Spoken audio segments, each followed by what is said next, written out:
আমি তো ছোট থেকে এই ব্যাপারটা পছন্দ করি। মানে আমি তো চুলও বড় রেখেছি, শাড়িও পরেছি।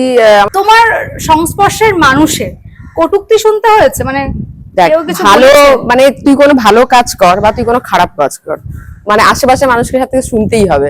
কেটে মানুষের জীবনে চলতে চলতে তো প্রচুর এরকম মানে জিনিস আসে, আর বিচ্ছেদ না হলে জীবনে অনেক কিছু শেখাও যায় না। তো আছে যেখানে কোনো ভালোবাসা বা গুরুত্ব নেই, বা যেখানে আরো অনেক রকম প্রবলেম থাকে, সেখানে হয়তো আজকালকার দিনে কেউ অ্যাডজাস্ট করবে না, কেউ করে না, ঠিক আছে, কিছু থাকে না। হ্যাঁ, এটা অভ্যাসই থাকে, অভ্যাস থাকে, দায়িত্ব থাকে। ছোটবেলার মতিভ্রম বলতে পারি।